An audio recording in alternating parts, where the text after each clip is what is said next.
Princess Zila of Zargon was not happy, not one bit. Her heart was heavy with the weight of an unwanted destiny. She had always envisioned her future among the stars, leading her people with grace and wisdom, but now she was being forced into a union that felt more like a prison than a partnership. Promised to a human for intergalactic peace? Preposterous.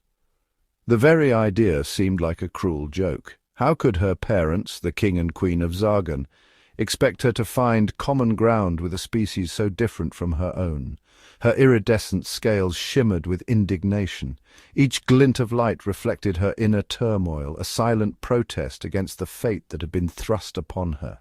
Humans, with their primitive ways and peculiar customs, were hardly a match for her advanced Zargonian kind. Their rituals and traditions seemed almost laughable to her, a stark contrast to the sophisticated elegance of Zargon. John, on the other hand, was cautiously optimistic. He had always been a dreamer, someone who believed in the possibility of unity and understanding. Despite the challenges, he saw a glimmer of hope in this unprecedented alliance. An Earth engineer chosen for his ingenuity and adaptability, he saw this as an opportunity to not only advance his career but to make a significant impact on the future of both their worlds.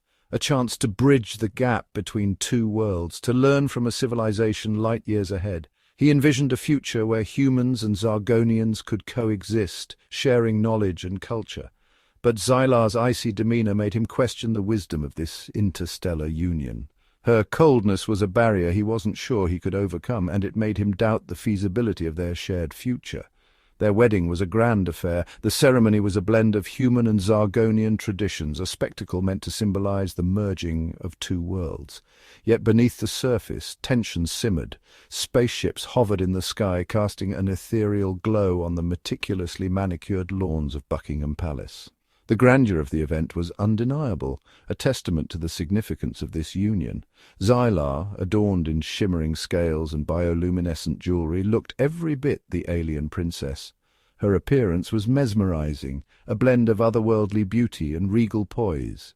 John, in a classic tuxedo, felt a wave of sympathy for the bewildered queen. He understood the weight of the expectations placed upon them, and he hoped that, in time, they could find a way to make this union work. Life at Buckingham Palace was a constant cultural clash.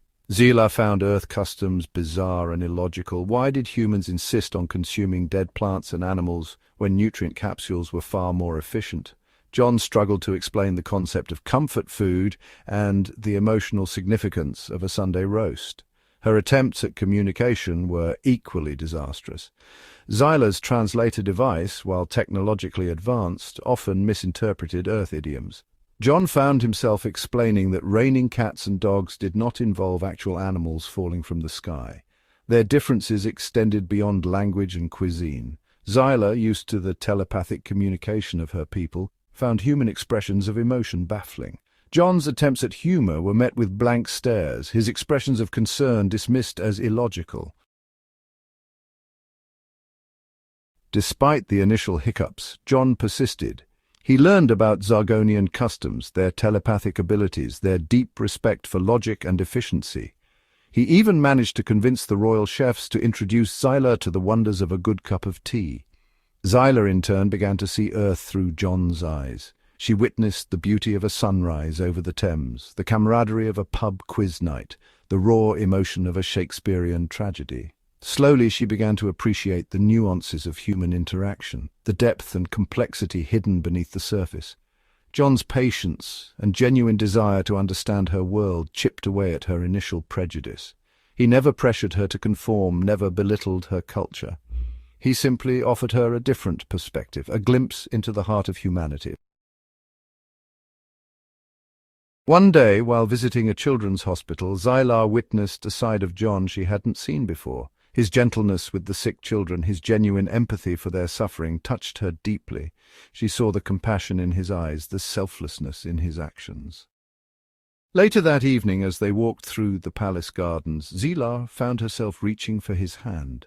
The contact, though brief, sent a jolt of something unfamiliar through her. It wasn't the revulsion she expected, but a strange warmth, a sense of connection she couldn't quite place. The incident at the hospital marked a turning point. Zyla began to see John not as an obligation, but as a man of genuine kindness and strength. His unwavering optimism, his ability to find humor, even in the most trying situations, was infectious.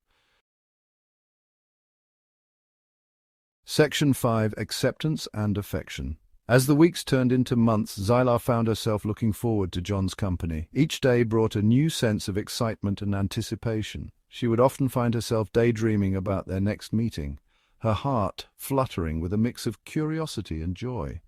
They shared breakfast in the palace gardens, discussing everything from quantum physics to the latest Earth fashion trends.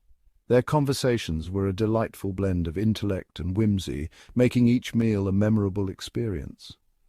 John had a way of making even the most complex topics seem accessible and fascinating. His passion for knowledge was infectious, and Zyla found herself eagerly absorbing every word he said. She found herself laughing at his jokes, albeit sometimes a bit late due to the translator. His humor was a bridge between their worlds, a way to connect on a deeper level despite the language barrier. She enjoyed their walks through Hyde Park, their visits to museums and art galleries. Each outing was an adventure, a chance to explore the richness of Earth's culture and history. John, she realized, was a fountain of knowledge, eager to share his world with her.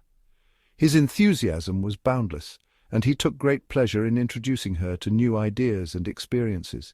He never made her feel inadequate for her lack of Earth knowledge. Instead, he approached everything with a childlike enthusiasm that was contagious. His patience and kindness made her feel valued and respected. Zyla began to understand the appeal of human touch. It was a form of communication that transcended words, a way to convey emotions and build connections. She no longer flinched away from John's occasional hand on her arm, finding comfort in his gentle touch. It was a silent reassurance, a reminder that she was not alone in this new world. His gentle embrace, when she was feeling lost or confused, became a source of strength for her.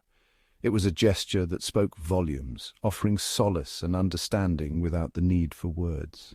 His touch was grounding, a reminder of the solidity of their bond in a world that often felt alien and confusing. In his arms she found a sense of belonging, a connection that transcended the boundaries of their different worlds.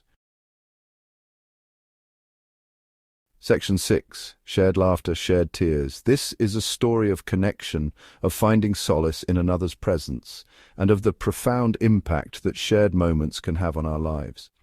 One evening, while watching a particularly moving film, Zyla found herself in tears. The movie's storyline had touched her deeply, resonating with her own experiences and emotions.